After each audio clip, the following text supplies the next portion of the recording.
ನಮಸ್ಕಾರ ವಿದ್ಯಾರ್ಥಿಗಳೇ, ನೀವೆಲ್ಲರೂ ಪರೀಕ್ಷೆ ಬರೆಯೋದಕ್ಕೆ ತುಂಬ ಉತ್ಸುಕರಾಗಿದ್ದೀರಿ, ಆಸಕ್ತಿಯಿಂದ ಕಾಯ್ತಾ ಇದ್ದೀರಿ. ಆದಷ್ಟು ಬೇಗ ದ್ವಿತೀಯ PUCಯ ಅಂತಿಮ ಪರೀಕ್ಷೆಗಳನ್ನು ಬರೆದು ಮುಗಿಸ್ಬಿಡಬೇಕು ಅಂತ ಹೇಳಿ ಕಾಯ್ತಿದ್ದೀರಿ ಅಲ್ವಾ. ಆದರೆ ಬೇರೆಲ್ಲ ವಿಷಯಗಳಿಗೆ ಹೋಲಿಸಿದ್ರೆ ಕನ್ನಡ ಭಾಷೆ ಅನ್ನೋಂಥದ್ದು ನಿಮಗೆ ಸ್ವಲ್ಪ ಕಷ್ಟ ಅಂತ ಅನ್ಸುತ್ತೆ. ಯಾಕಂದರೆ ನೀವು ಅದನ್ನು ಕಷ್ಟ ಅಂತ ಹೇಳಿ ಅನ್ಕೊಂಡಿದ್ದೀರಾ, 2 ಪಟ್ಟು ಕಷ್ಟ ಆಗುತ್ತೆ. ನೀವು ಅದನ್ನು ಸುಲಭ ಅಂದ್ಕೊಳ್ಳಿ, 2 ಪಟ್ಟು ಸುಲಭ ಆಗ್ತಾ ಹೋಗುತ್ತೆ. ಹೌದಾ? ಹೇಗೆ ಸುಲಭ ಆಗತ್ತೆ ಅಂತ ಹೇಳಿದ್ರೆ ಒಂದಷ್ಟು ವಿಚಾರಗಳನ್ನ ನೋಡ್ತಾ ಹೋಗೋಣ. ಏನೇನು ಸುಲಭಗೊಳಿಸೋದಕ್ಕೆ ಸಾಧ್ಯ ಅನ್ನೋದನ್ನ ಒಂದಷ್ಟು ಸೂಚನೆಗಳಾಗಿರ್ಬೋದು ಅಥವಾ ಒಂದಷ್ಟು ಸಲಹೆಗಳಾಗಿರ್ಬೋದು, ಅವುಗಳನ್ನ ನೀಡುವಂತಹ ಅಥವಾ ಯಾವ್ದಾದ್ರು ತೆಗೆದುಕೊಳ್ಬೇಕಾದಂತಹ ಕ್ರಮಗಳೇನೇನು ಅನ್ನೋದನ್ನ ಈ ವಿಡಿಯೋದಲ್ಲಿ ನೋಡ್ತಾ ಹೋಗೋಣ. ಪ್ರಶ್ನೆ ಪತ್ರಿಕೆ 80 ಅಂಕಗಳದ್ದು ಪ್ರಶ್ನೆ ಪತ್ರಿಕೆ ಬರುತ್ತೆ. ನಿಮಗೆ 180 ನಿಮಿಷ ಸಿಗುತ್ತೆ. ಅಂದರೆ 180 ನಿಮಿಷ, 3 ತಾಸಿನ ಸಮಯ ಸಿಗುತ್ತೆ. ಅದರಲ್ಲಿ 15 ನಿಮಗೆ ಪ್ರಶ್ನೆ ಪತ್ರಿಕೆ ಓದೋದಕ್ಕೆ ಅಂತ ಹೇಳಿ ಬಿಟ್ರೂ ಇನ್ನೂ 165 ನಿಮಿಷ ಸಿಗುತ್ತೆ. ಇದಕ್ಕೆ ನೀವು ಡಿವೈಡ್ ಮಾಡಿದ್ರೆ 8 2 16 ಆಗುತ್ತೆ. ಒಂದು ಅಂಕಕ್ಕೆ ನಿಮಗೆ ಹತ್ತಿರ 2 ನಿಮಿಷಗಳ ಸಮಯ ಸಿಗತ್ತೆ. ಒಂದು ಅಂಕದ ಉತ್ತರ ಬರಿಬೇಕು ಅಂತ ಹೇಳಿದ್ರೆ ನಿಮಗೆ 2 ನಿಮಿಷಗಳ ಸಮಯ ಸಿಗುತ್ತೆ. ಅಂತ ಹೇಳಿದ್ರೆ ನೀವು 4 ಅಂಕದ ಪ್ರಶ್ನೆಯನ್ನು ಬಿಡಿಸ್ಬೇಕು ಅಂದರೆ ನಿಮಗೆ 8 ನಿಮಿಷದ ಸಮಯ ಸಿಗುತ್ತೆ. ನೀವು ಪ್ರಶ್ನೆ ಓದೋದಕ್ಕೆ 30 ಸೆಕೆಂಡು ತಗೋತೀರಾ ಅಂದರೆ ಅಲ್ಲಿಗೆ 1.5 ನಿಮಿಷದಷ್ಟು ಸಮಯ ಸಿಗತ್ತೆ ಬರವಣಿಗೆ ಬರೆಯೋದಕ್ಕೆ. ಹೀಗೆ 1 ಅಂಕಕ್ಕೆ ಇಷ್ಟು ಅಂತ ಹೇಳಿ ಸಮಯವನ್ನು ನಿಗದಿ ಮಾಡಿಕೊಂಡು ನೀವು ಪ್ರತಿ ಪ್ರಶ್ನೆಯನ್ನ ಬಿಡಿಸ್ತಾ ಹೋಗ್ಬೋದು. 1 ಅಂಕಕ್ಕೆ 2 ನಿಮಿಷ ಅಂತ ಹೇಳಿದ್ರೆ 2 ಅಂಕದ್ದಾದ್ರೆ 4 ನಿಮಿಷ, 3 ಅಂಕದ್ದಾದ್ರೆ 6 ನಿಮಿಷ, 4 ಅಂಕದ್ದಾದ್ರೆ ನಿಮಗೆ 8 ನಿಮಿಷ ಸಮಯ ಸಿಗತ್ತೆ. 2 ಅಂಕದ ಪ್ರಶ್ನೆಗೆ ಕೆಲವೊಮ್ಮೆ 4 ನಿಮಿಷ ಬೇಕಾಗಲ್ಲ, ನೀವು 3 ನಿಮಿಷದಲ್ಲೇ ಮುಗಿಸ್ಬಿಡ್ತೀರಾ.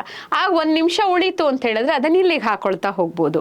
ಹೀಗಾಗಿ ಕಡೆಯದಾಗಿ ಏನಂತ ಹೇಳಿ ಅಪವಾದ ಬರುತ್ತೆ ಅಂದ್ರೆ ಕನ್ನಡ ಭಾಷೆ ಅನ್ನೋಂಥದ್ದು ಬರವಣಿಗೆ, ಹಾಗಾಗಿ ಬರೆಯೋದಕ್ಕೆ ಸಮಯ ಸಿಗಲ್ಲ. ಯಾಕೆ ಸಮಯ ಸಿಗಲ್ಲ ಅಂದ್ರೆ ನೀವು ಎಲ್ಲಿ ಬರಿಬೇಕೋ ಅಲ್ಲಿ ಬರೆಯೋದನ್ನ ಬಿಟ್ಟು ಮತ್ತೆಲ್ಲೋ ಹೆಚ್ಚು ಸಮಯ ವ್ಯಯ ಮಾಡ್ತೀರಾ. ಹಾಗೆ ಮಾಡ್ಕೊಳ್ಳೋದಕ್ಕೆ ಅಂತ ಹೇಳಿ ಹೋಗ್ಬೇಡಿ. ಹೀಗೆ ನಿಮಿಷಗಳ ಆಧಾರದ ಮೇಲೆ ಅಂದ್ರೆ ನೋಡ್ಕೊಳ್ಳೋಕ್ಕಾಗತ್ತಾ ಪ್ರತಿ ನಿಮಿಷ ಅಂತ ಹೇಳಿ ಅನ್ನೋದಲ್ಲ, ನಿಮಗೆ ಬರವಣಿಗೆ ಈಗಾಗಲೇ ಅಭ್ಯಾಸ ಆಗಿರಬೇಕು. ಅಂದ್ರೆ ಒಂದು ಪೇಜ್ ಅಂತ ಹೇಳಿ ತಗೊಂಡ್ರೆ, ಒಂದು ಪುಟ ಅಂತ ಹೇಳಿ ತಗೊಂಡ್ರೆ ಒಟ್ಟು ನಿಮಗೆ ಇದ್ರೊಳಗೆ ಒಂದು 25 ರಿಂದ 28 ಸಾಲುಗಳು ಬರುತ್ತೆ. ಈ ಒಂದು ಪುಟವನ್ನ ನೀವು 5 ನಿಮಿಷದಲ್ಲಿ ಬರೆದು ಮುಗಿಸಿರುವಂತಹ ಅಭ್ಯಾಸ ಆದ್ರೆ 3 ತಾಸಿನ ಸಮಯ ಸಾಕು 80 ಪ್ರಶ್ನೆಗಳಿಗೆ ಉತ್ತರ ಬರೆಯೋದಕ್ಕೆ. ಇದಿಷ್ಟು ನಿಮಗೆ ಸಾಮಾನ್ಯವಾಗಿರುವಂತಹ ಸೂಚನೆಯನ್ನ ನಾನು ಕೊಡ್ತಾ ಇದ್ದೀನಿ. ಇದಾದ ನಂತರದಲ್ಲಿ ಪ್ರಶ್ನೆ ಪತ್ರಿಕೆಯನ್ನ ಆರಾಮಾಗಿ ಕೂತು ಓದಿ, ಯಾಕಂದ್ರೆ ನಿಮಗೆ 15 ನಿಮಿಷ ಸಮಯ ಸಿಗತ್ತೆ. ಆರಾಮಾಗಿ ಓದಿ ಮನಸ್ಸಿನಲ್ಲಿ ಈ ಉತ್ತರಗಳನ್ನ ನಾನು ಬರಿತಾ ಹೋಗ್ತೀನಿ ಅಂತ ಹೇಳಿ. ನಂತರದಲ್ಲಿ ಬಹು ಆಯ್ಕೆಯ ಪ್ರಶ್ನೆಗಳು ಒಂದ್ ಕಡೆ, ಬಿಟ್ಟ ಪದ ಒಂದ್ ಕಡೆ, ಹೊಂದಿಸಿ ಬರೆಯಿರಿ ಒಂದ್ ಕಡೆ. ನಿಮಗೆ ಸುಲಭ ಅನ್ಸುತ್ತೆ ಅನ್ನೋದಾದ್ರೆ ಭಾಷಾಭ್ಯಾಸದ ಭಾಗವನ್ನ ಮುಂಚೆನೆ ಬರೆದು ಬಿಡಿ. ಯಾವ್ದ್ಯಾವ್ದು ಸುಲಭ ಇದೆ ಅದನ್ನ ಬಿಡಿಸ್ತಾ ಹೋಗಿ, ಆಮೇಲೆ ದೊಡ್ಡ ಪ್ರಶ್ನೆಗಳನ್ನ ಇಟ್ಕೊಳ್ಳೋದಕ್ಕೆ ನಿಮಗೆ ಚಂದ ಅಂತ ಹೇಳಿ ಅನ್ಸುತ್ತೆ. 1 ವಾಕ್ಯದ ಪ್ರಶ್ನೆಗಳನ್ನ ಉತ್ತರ ಬರಿಬೇಕಾದ್ರೆ ಎಷ್ಟು ಬರಿಬೇಕು? 2 ವಾಕ್ಯಕ್ಕೆ 2 ವಾಕ್ಯ ಸಾಕು. ಸಂದರ್ಭಕ್ಕಾದ್ರೆ 3 ಭಾಗಗಳನ್ನ ಆಯ್ಕೆ, ಸಂದರ್ಭ, ಸ್ವಾರಸ್ಯ ಅಂತ ಮಾಡ್ಕೊಳ್ತೀರಿ. 4 ಅಂಕದ ಪ್ರಶ್ನೆ ಬಂದಾಗ ಒಂದು ಪೇಜಲ್ಲಿ ಇಲ್ಲಿಂದ ಶುರು ಮಾಡಿದ್ರೆ ಇಲ್ಲಿಗೆ ನಿಲ್ಲಿಸ್ಬಿಡಿ. 1-2 ಸಾಲು ಬರೆದು 1 ಪ್ಯಾರಾ ಬಿಟ್ಟು ಇನ್ನೊಂದು ಪ್ಯಾರಾ ಬರೀರಿ. ಹೀಗೆ 3 ಪ್ಯಾರಾಗಳನ್ನ ಮಾಡಿದ್ರೆ ಅಲ್ಲಿ ಓದೋದಕ್ಕೂ ಕೂಡ ನಮಗೆ ಅವಕಾಶ ಅನ್ನುವಂಥದ್ದು ಸಿಗತ್ತೆ. ಹೀಗಾಗಿ ನೀಟಾಗಿ ಶುದ್ಧವಾಗಿರಲಿ, ಅಕ್ಷರ ದೋಷಗಳಿಲ್ಲದೆ ಬರೆಯುವಂತಹ ಪ್ರಯತ್ನವನ್ನ ಮಾಡ್ತಾ ಹೋಗಿ. ಇದಿಷ್ಟು ಸಾಮಾನ್ಯವಾಗಿರುವಂತಹ ಸೂಚನೆಗಳಾಯಿತು. ಇನ್ನು ಸಮಯ ಹೊಂದಿಸ್ಕೊಳ್ಳೋದು ಹೇಗೆ ಅಂತಲೂ ಕೂಡ ಕಲಿತಾ ಇದ್ದೀರಾ. ಇದಾದ ನಂತರದಲ್ಲಿ ಪತ್ರಲೇಖನ ಆಗಲಿ ಪ್ರಬಂಧ ಆಗಲಿ ಹೆಚ್ಚು ಸಮಯ ತಗೊಳುತ್ತೆ. ಪತ್ರದ ಮಾದರಿಯನ್ನ ಚೆನ್ನಾಗಿ ನೋಡ್ಕೊಳ್ಳಿ. ಯಾವುದಾದ್ರೂ 2 ಪತ್ರಗಳನ್ನು ಕೊಟ್ಟೇ ಕೊಡ್ತಾರೆ, ವ್ಯಾವಹಾರಿಕ ಆಗಿರ್ಬೋದು, ಖಾಸಗಿ ಆಗಿರ್ಬೋದು. ಯಾವುದಾದರೂ ಒಂದನ್ನ ತುಂಬಾ ಚೆನ್ನಾಗಿ ನೀವು ನಿಮ್ಮ ಮನಸ್ಸಿನಲ್ಲಿ ಕೂರಿಸ್ಕೊಂಡ್ಬಿಡಿ. ಆಗ ನಿಮಗೆ ಯಾವ್ದು ಕೊಟ್ರು ಬರೆಯೋದಕ್ಕೆ ಧೈರ್ಯ ಇರುತ್ತೆ. ಇನ್ನು ಪ್ರಬಂಧದ ವಿಷಯ ಅಂತ ಹೇಳಿದ್ರೆ ನಿಮ್ಮ ಪಲ್ಲವ ಪುಸ್ತಕ ಏನಿದೆ ನಿಮ್ಮ ಬಳಿ ಈಗಾಗಲೇ ಇದೆ ಅಂತ ಹೇಳಿ ಅನ್ಕೊಳ್ತೀನಿ. ಪಲ್ಲವ ಪುಸ್ತಕ, ಈ ಪಲ್ಲವ ಪುಸ್ತಕದಲ್ಲಿ ಒಂದಷ್ಟು ಪ್ರಬಂಧಗಳನ್ನ ನಿಮಗೆ ಕೊಟ್ಟಿದ್ದಾರೆ. ಅದನ್ನ ಓದೋದಕ್ಕೆ ಪ್ರಯತ್ನ ಪಡಿ. ಇದರಿಂದಾನೇ ಆರಿಸ್ಬಿಟ್ಟು ಕೊಡ್ತಾರಾ ಅಂತ ಹೇಳಿದ್ರೆ ಖಂಡಿತವಾಗ್ಲೂ ಕೊಡ್ತಾರೆ. ಅದು ಬಿಟ್ಟು ಒಂದಷ್ಟು ಪ್ರಚಲಿತ ಘಟನೆಗಳು ಅಂತಿರುತ್ತೆ, ಅದಕ್ಕೆ ಸಂಬಂಧಪಟ್ಟ ಹಾಗೇನೋ ಕೇಳಬಹುದು. ಹೀಗೆ ಒಂದೊಂದು ಕೂಡ್ಕೊಳ್ತಾ ನಿಮಗೆ ಪ್ರಬಂಧದಲ್ಲಿ ವಿಷಯವನ್ನ ಬರೆಯೋದಕ್ಕೆ ಸೂಕ್ತ ಅಂತ ಹೇಳಿ ಅನ್ನಿಸ್ಕೊಳ್ಳುತ್ತೆ. ಪ್ರಬಂಧ ಬರೆಯುವಂಥದ್ದು ಹೇಗೆ ಅನ್ನೋದು ನಿಮ್ಗೆ ಈಗಾಗಲೇ ಗೊತ್ತಿದೆ. ಪೀಠಿಕೆಯಲ್ಲಿ ಆ ವಿಷಯಕ್ಕೆ ಸಂಬಂಧಪಟ್ಟಿರುವಂತಹ ಮಾಹಿತಿಯನ್ನ ಕೊಡಿ. ವಿಷಯ ಏನು ಅನ್ನೋವಂಥದ್ದನ್ನ ಮೊದಲಿಗೆ ಅರ್ಥ ಮಾಡಿಸಿ.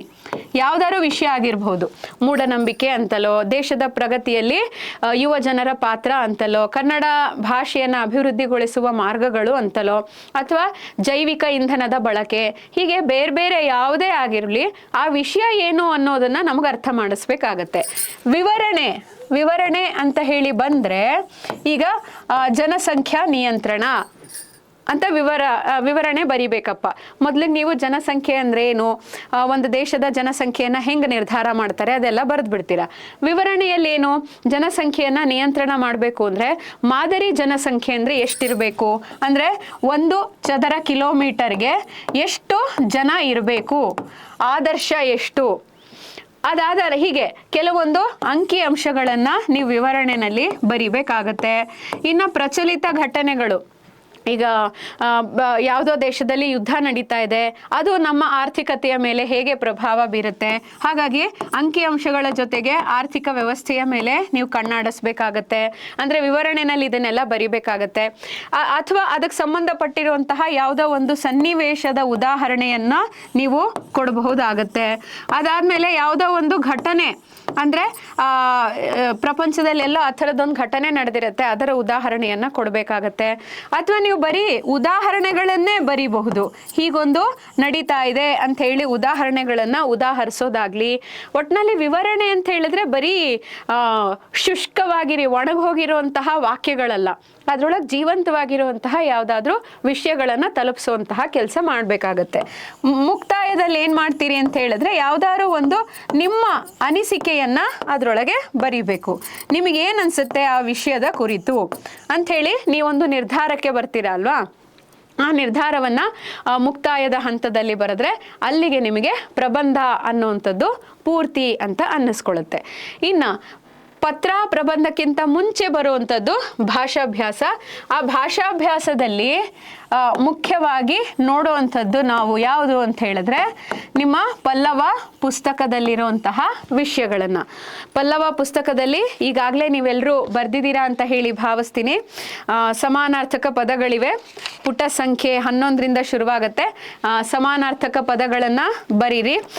ಇದರೊಳಗಡೆ ಒಂದು 50 ಪದಗಳನ್ನು ಕೊಟ್ಟಿದ್ದಾರೆ. ಈ 50 ಪದಗಳಿಂದ ಆಯ್ದ ಯಾವ್ದಾದ್ರು 2 ಪದಗಳನ್ನು ಕೇಳ್ತಾರೆ.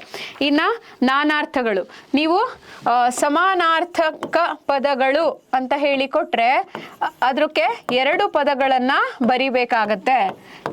ಸಮಾನಾರ್ಥಕಗಳು ಅಂದ್ರೆ 2 ಪದಗಳು ಇರಲೇಬೇಕು. ಹಾಗೆಯೇ ನಾನಾರ್ಥ ಪದಗಳು ಅಂತ ಹೇಳಿದ್ರೆ ಅದಕ್ಕೂ ಕೂಡ 2 ಪದಗಳು ಇರಲೇಬೇಕು.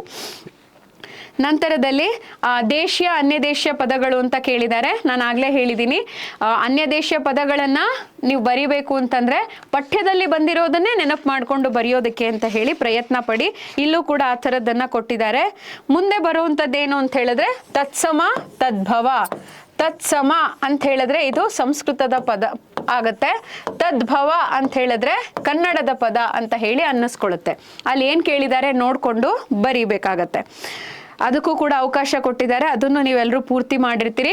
ಇನ್ನ ನುಡಿಗಟ್ಟುಗಳನ್ನ ನೀವು ವಾಕ್ಯದಲ್ಲಿ, ಸ್ವಂತ ವಾಕ್ಯದಲ್ಲಿ ಬಳಸಬೇಕಾದ್ರೆ ನುಡಿಕಟ್ಟು ತುಂಬಾ ದೊಡ್ಡದಾಗಿರುವಂತಹ ಗಹನವಾಗಿರುವಂತಹ ವಿಷಯವನ್ನ ಒಂದು ಪದದಲ್ಲಿ ಹೇಳೋ ಪ್ರಯತ್ನವನ್ನ ಅಲ್ಲಿ ಮಾಡ್ತಾರೆ.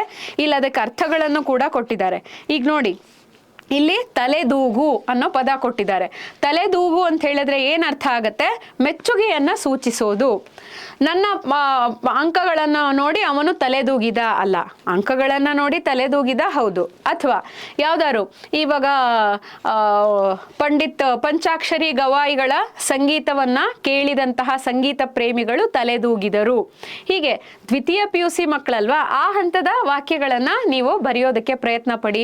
ಇನ್ನು ನಾನು, ನನ್ನ ಕುಟುಂಬ, ನನ್ನ ಫ್ರೆಂಡು ಅನ್ನುವಂತಹ ಒಂದು ಸಣ್ಣ ಚೌಕಟ್ಟಿಂದ ಹೊರಗಡೆ ಬಂದು ಸ್ವಲ್ಪ ಉನ್ನತ ಮಟ್ಟದ ವಾಕ್ಯಗಳನ್ನ ಬರೆಯೋದಕ್ಕೆ ಪ್ರಯತ್ನ ಪಡಿ. ಆಮೇಲೆ ನೋಡಿ, ರೈಲು ಬಿಡು. ರೈಲು ಬಿಡು ಅಂತ ಹೇಳಿದ್ರೆ ಸುಳ್ಳು ಹೇಳೋದು ಹೌದು. ನನ್ನ ಗೆಳತಿ ತುಂಬಾ ಚೆನ್ನಾಗಿ ರೈಲು ಬಿಡುತ್ತಾಳೆ. ಸ್ವಂತ ವಾಕ್ಯ ಅಲ್ವಾ ಇದು? ಸ್ವಂತ ವಾಕ್ಯ ಹೌದು. ಆದರೆ ರೈಲು ಬಿಡು ಅಂತ ಹೇಳಿದ್ರೆ ಯಾವುದೋ ಒಂದು ಅಂದ್ರೆ ಹೌದು, ಗೆಳತಿ ರೈಲು ಬಿಡುತ್ತಾಳೆ, ನಿಜ ಒಪ್ಕೊಳ್ಳೋಣ, ಸುಳ್ಳು ಹೇಳ್ತಾಳೆ ಅಂತ. ಆದರೆ ರೈಲು ಬಿಡು ಅನ್ನುವಂತಹ ಪದ ಅಲ್ಲಿ ಮುಖ್ಯವಾಗಬೇಕೇ ಹೊರತು ಸುಳ್ಳು ಹೇಳು ಅನ್ನುವಂತಹ ಪದ ಮುಖ್ಯ ಆಗುವಂಥದ್ದಲ್ಲ. ಈ ಅರ್ಥದಲ್ಲಿ ನಾವು ನುಡಿಗಟ್ಟುಗಳಿಗೆ ಸ್ವಂತ ವಾಕ್ಯಗಳನ್ನು, ದ್ವಿರುಕ್ತಿಗಳಿಗೆ ಸ್ವಂತ ವಾಕ್ಯಗಳನ್ನು, ಅನುಕರಣಾವ್ಯಯಕ್ಕೆ ಸ್ವಂತ ವಾಕ್ಯಗಳನ್ನು ಹೀಗೆ ಮಾಡ್ತಾ ಹೋಗ್ಬೇಕಾಗತ್ತೆ. ಆಮೇಲೆ ವಿಭಕ್ತಿ ಪ್ರತ್ಯಯಗಳು, ಗುಣವಾಚಕಗಳನ್ನು ಬರೆಯುವಂತಹ ಸಂದರ್ಭದಲ್ಲಿ ಗುಣವಾಚಕಗಳಿಗೆ ನೀವು ಪ್ರಶ್ನೆ ಹಾಕೊಳ್ಳಿ, ಹೇಗೆ, ಏನು, ಯಾವುದರದ್ದು ಅಂತ. ಅದರ ನಂತರದಲ್ಲಿ ನೀವು ಇಲ್ಲಿ ಕೊಟ್ಟಿದ್ದಾರೆ ಒಂದಷ್ಟು ಗುಣವಾಚಕಗಳನ್ನ, ಈಗಾಗಲೇ ಆ ಪದಗಳನ್ನು ಕೂಡ ಬರ್ದಿರ್ತೀರಿ ಅಂತ ಹೇಳಿ ಭಾವಿಸ್ತೀನಿ. ಆಮೇಲೆ ಕ್ರಿಯಾಪದಕ್ಕೆ ಸಂಬಂಧಪಟ್ಟ ಹಾಗೆ ನಿಷೇಧ ರೂಪ. ನಿಷೇಧ ರೂಪ ಅಂತ ಹೇಳಿದ್ರೆ ಕ್ರಿಯಾಪದ ಇರುತ್ತೆ, ಅದು ಮಾಡಲ್ಲ ಅನ್ನುವಂಥದ್ದನ್ನ ಹೇಳುವಂತಹ ಪದಗಳನ್ನ ಬರೆಯುವಂಥದ್ದು. ಕಾಲ ಸೂಚಕಗಳು ಅಂದ್ರೆ ಭೂತಕಾಲವ, ವರ್ತಮಾನ ಕಾಲವ, ಭವಿಷ್ಯತ್ ಕಾಲವ ಅನ್ನುವಂಥದ್ದನ್ನ ನೋಡ್ಬೇಕು ಅಂತ ಹೇಳಿದ್ರೆ ಕಾಲ ಸೂಚಕಗಳು. ಕಾಲ ಸೂಚಕಗಳಲ್ಲಿ ಯಾವ್ದು ಬರುತ್ತೆ ಅಂತ ಹೇಳಿದ್ರೆ ಭೂತಕಾಲಕ್ಕೆ ಸಾಮಾನ್ಯವಾಗಿ ದ ಅನ್ನುವಂತಹ ಪ್ರತ್ಯಯ ಬರುತ್ತೆ. ವರ್ತಮಾನಕ್ಕೆ ಸಾಮಾನ್ಯವಾಗಿ ಉತ್ತ ಅನ್ನುವಂತಹ ಪ್ರತ್ಯಯವನ್ನ ನೀವು ಕ್ರಿಯಾಪದದಲ್ಲಿ ನೋಡ್ತೀರಾ. ಹಾಗೆ ಭವಿಷ್ಯತ್ ಕಾಲಕ್ಕೆ ಅಲ್ಲಿ ವ ಅನ್ನುವಂತಹ ಪ್ರತ್ಯಯ ಇರುತ್ತೆ. ಇದನ್ನ ನೋಡ್ಕೊಳ್ಳಿ. ಈ ಮೂರು ಪ್ರತ್ಯಯ ಸಾಮಾನ್ಯವಾಗಿರುತ್ತೆ. ಇದು ಅದರ ಜೊತೆಗೆ ನೀವು ಕ್ರಿಯಾಪದದಲ್ಲಿ ಯಾವ ಕ್ರಿಯೆ ನಡೀತಾ ಇದೆ ಅನ್ನೋದರ ಆಧಾರದ ಮೇಲೆ ಕಾಲವನ್ನ ಸೂಚಿಸ್ಬಿಟ್ಟು ಬರೀಬಹುದು. ಹೀಗೆ ಕ್ರಿಯಾಪದದ ಮೂಲ ರೂಪ ಧಾತುಗಳನ್ನ ಕೇಳಬಹುದು. ಒಟ್ಟಿನಲ್ಲಿ ಭಾಷಾಭ್ಯಾಸ ಅಂತ ಹೇಳಿದ್ರೆ ನಿಮ್ಮ ಪಲ್ಲವ ಪುಸ್ತಕದಲ್ಲಿ ಒಂದಷ್ಟು ಭಾಗ ಇದೆ ಅಲ್ಲ, ಅದನ್ನ ಪೂರ್ತಿ ಮಾಡಿ. ಇವತ್ತೇ ಕುತ್ಕೊಂಡು ಪೂರ್ತಿ ಮಾಡಿ. ಯಾವ್ದಾದ್ರು ಗೊತ್ತಾಗ್ಲಿಲ್ಲ ಅಂತ ಹೇಳಿದ್ರೆ ನಿಮ್ಮ ಉಪನ್ಯಾಸಕರನ್ನ ಕೇಳಿ ತಿಳ್ಕೊಳ್ಳುವಂತಹ ಪ್ರಯತ್ನವನ್ನ ಮಾಡಬಹುದು. ಇನ್ನು ಈಗಾಗಲೇ ಜಾಲತಾಣದಲ್ಲಿ, ಪರೀಕ್ಷಾ ಮಂಡಳಿಯ ಜಾಲತಾಣದಲ್ಲಿ 3 ಮಾದರಿ ಪ್ರಶ್ನೆ ಪತ್ರಿಕೆಗಳನ್ನು, 3 ನೀಲನಕ್ಷೆ ಬ್ಲೂ ಪ್ರಿಂಟ್ ಅನ್ನ ಬಿಟ್ಟಿದ್ದಾರೆ. ಆ 3 ಪಕ್ಕಕ್ಕೆ ಇಟ್ಕೊಂಡು ಕದಡಿದ ಸಲಿಲಂ ತಿಳಿವಂದದೆ ಪಾಠದಕ್ಕೆ ಯಾವ ಯಾವ ನೀಲನಕ್ಷೆಯಲ್ಲಿ ಎಷ್ಟು ಅಂಕಗಳು ಕೊಟ್ಟಿದ್ದಾರೆ ಸರಾಸರಿ ತಗೊಂಡು ಅದಕ್ಕೆ ನೀವು ತಯಾರಿಯನ್ನ ನಡೆಸಿ. ಈಗಾಗಲೇ ನಡೆಸಿರ್ತೀರಿ, ಆದ್ರೂ ಮತ್ತೊಂದ್ಸಲಿ ನಡೆಸ್ತಾ ಹೋಗಿ. ಯಾವ ಪದ್ಯ ಪಾಠಕ್ಕೆ 1 ಅಂಕ ನಿಗದಿ ಮಾಡಿದ್ದಾರೆ, ಆ ಪದ್ಯ ಪಾಠದಲ್ಲಿರೋ 1 ವಾಕ್ಯ ಮಾತ್ರ ನೋಡ್ಕೊಳ್ಳಿ. 2-3 ವಾಕ್ಯ ನೋಡ್ಕೊಳ್ಳುವಂತಹ ಅಗತ್ಯ ಇಲ್ಲ. ಇದು ಬಿಟ್ಟು ಪದ್ಯದ ಮಧ್ಯದ ಸಾಲುಗಳನ್ನ ಒಂದ್ಸಲಿ ನೋಡ್ಕೊಳ್ಳಿ, ಹೊಂದಿಸಿ ಬರೆಯಿರಿನಲ್ಲಿ ಕೇಳಬಹುದು. ಆಮೇಲೆ ಪದ್ಯಕ್ಕೆ ಸಂಬಂಧಪಟ್ಟ ಹಾಗೆ ಆಕರಗಳನ್ನ ಕೇಳ್ತಾರೆ. ಅಂದ್ರೆ ಆ ಪದ್ಯಗಳನ್ನ ಯಾವ್ದ ಪದ್ಯದಿಂದ ಆರಿಸಿಕೊಳ್ಳಲಾಗಿದೆ ಅಂದ್ರೆ ಆಕರ ಕೃತಿಯನ್ನ ಕೇಳುವಂತಹ ಸಾಧ್ಯತೆಗಳಿರುತ್ತೆ. ಹೀಗಾಗಿ ಕವಿ ಪರಿಚಯವನ್ನ ಚೆನ್ನಾಗಿ ಓದ್ಕೊಳ್ಳಿ. ಅವರ ಹೆಸರನ್ನ ಮತ್ತೆ ಪದ್ಯ ಭಾಗವನ್ನ ಯಾವ ಕವನ ಸಂಕಲನದಿಂದ ಆರಿಸಿಕೊಳ್ಳಲಾಗಿದೆ ಅಂತ ಕೇಳಬಹುದು. ಹೀಗಾಗಿ ನೀವು ನೋಡಿ ಇಲ್ಲಿ ಕೊಟ್ಟಿದ್ದಾರೆ, ನೀವು 10ನೇ ಪದ್ಯ ತಗೊಂಡ್ರೆ 1 ಹೂ ಹೆಚ್ಚಿಗೆ ಇಡುತ್ತೀನಿ, ಲಲಿತಾ ಸಿದ್ದಬಸವಯ್ಯ ಅವ್ರು ಬರೆದಿರುವಂತಹ 1 ಹೂ ಹೆಚ್ಚಿಗೆ ಇಡುತ್ತೀನಿ ಅನ್ನೋ ಕವಿತೆ 2006 ಕವನ ಸಂಕಲನದಿಂದ ಆರಿಸಿಕೊಳ್ಳಲಾಗಿದೆ. ಹೀಗಾಗಿ ನೀವು ಆ ಥರ ಆಕರಗಳೇನಾದ್ರು ಇದ್ರೆ ನೆನ್ಪಿಟ್ಕೊಂಡು ಅದನ್ನ ಹೊಂದಿಸಿ ಬರೆಯಿರಿನಲ್ಲಿ ಕೇಳಿದಾಗ ಬರೆಯೋದಕ್ಕೆ ಸುಲಭ ಅಂತ ಹೇಳಿ ಅನ್ನಿಸ್ಕೊಳ್ಳುತ್ತೆ. ಪದ್ಯ ಭಾಗ ಆಯಿತು. ಗದ್ಯ ಭಾಗದಲ್ಲೂ ಹಾಗೆ ಆಕರ ಕೃತಿಗಳನ್ನ ಕೇಳಬಹುದು. ಪಾಠದ ಮಧ್ಯದಿಂದ ಬೇಕಿದ್ರೆ ನಿಮಗೆ ಬಿಟ್ಟ ಸ್ಥಳ ತುಂಬಿರಿನಲ್ಲಿ ಕೇಳಬಹುದು. 2 ಅಂಕದ ಪ್ರಶ್ನೆಗಳಿಗೆ ತುಂಬಾ ಸರಳವಾಗಿ 2 ವಾಕ್ಯದ ಪದಗಳಲ್ಲಿ 2 ವಾಕ್ಯದಲ್ಲಿ ಉತ್ತರ ಬರೆಯೋದಕ್ಕೆ ಪ್ರಯತ್ನ ಪಡಿ. ಸಂದರ್ಭ ಕೂಡ ಹಾಗೆ ಆರಾಮಾಗಿ ಬಿಡಿಸ್ತಾ ಹೋಗ್ಬೋದು. ಇವಿಷ್ಟು ತೀರಾ ಸಾಮಾನ್ಯವಾಗಿರುವಂತಹ ಕೆಲವೊಂದು ಸಲಹೆಗಳು. ಇನ್ನು ಪ್ರಶ್ನೆ ಪತ್ರಿಕೆ ಬಂದ ಕೂಡ್ಲೇನೆ ಟೆನ್ಷನ್ ಎಲ್ಲ ತಗೊಳ್ಳುವಂಥದ್ದು ಬೇಡ, ತೀರಾ ಒತ್ತಡಕ್ಕೆಲ್ಲ ಒಳಗಾಗದಿರಿ. ಈ ವರ್ಷದಲ್ಲಿ ಸೂಚನೆಯನ್ನ ಕೊಟ್ಟಿದ್ದಾರೆ, 3 ನೀಲನಕ್ಷೆಗಳನ್ನ ಬಿಟ್ಟು ಕೂಡ ಪ್ರಶ್ನೆಗಳನ್ನ ಕೇಳಬಹುದು ಅಂತ. ಹಾಗಾಗಿ ಹೇಗಿದ್ರೂ ವರ್ಷ ಇಡೀ ಪಾಠ ಕೇಳಿದಿರಿ, ಈಗಾಗಲೇ 3-4 ಪೂರ್ವ ಸಿದ್ಧತಾ ಪ್ರಿಪ್ರೇಟರಿ ಪರೀಕ್ಷೆಯನ್ನ ಕೂಡ ಬರೆದಿರ್ತೀರಿ. ಹಾಗಾಗಿ ಎಲ್ಲವೂ ಪರಿಚಿತವಾದಂತಹ ಪ್ರಶ್ನೆಗಳೇ ಇರುತ್ತೆ. ಅದಕ್ಕೆ ಉತ್ತರಗಳನ್ನ ಬರಿಬೇಕಾದ್ರೆ ಆರಾಮಾಗಿ ನಿಧಾನವಾಗಿ ಮೊದಲಿಗೆ ಹೇಗೆ ಶುರು ಮಾಡ್ತೀರಿ ಕಡೆಯವರೆಗೂ ಅದೇ ಅಕ್ಷರ ಬರವಣಿಗೆ ಇರಲಿ. ನಂತರ ಒಂದು ಭಾಗವನ್ನ ಮುಗಿಸಿದ ಕೂಡಲೇ ಇನ್ನೊಂದು ಭಾಗ ಶುರು ಮಾಡಬೇಕು ಅಂದ್ರೆ ಹೊಸ ಪುಟದಲ್ಲಿ ಶುರು ಮಾಡಿ. 2-3 ವಾಕ್ಯದ್ದು ಪದ್ಯ ಭಾಗ, ಗದ್ಯ ಭಾಗ ಮತ್ತೆ ದೀರ್ಘ ಗದ್ಯ ಆದ್ಮೇಲೆ ಅರ್ಧ ಪುಟಕ್ಕೆ ಮುಗಿತಾ ಅದನ್ನ ಬಿಟ್ಬಿಡಿ. 3ನೇ ಭಾಗಕ್ಕೆ ಹೋಗಿ, ಅಂದ್ರೆ ಸಂದರ್ಭಕ್ಕೆ ಹೋಗ್ಬೇಕು ಅಂದ್ರೆ ಹೊಸದಾಗಿ ಶುರು ಮಾಡಿ.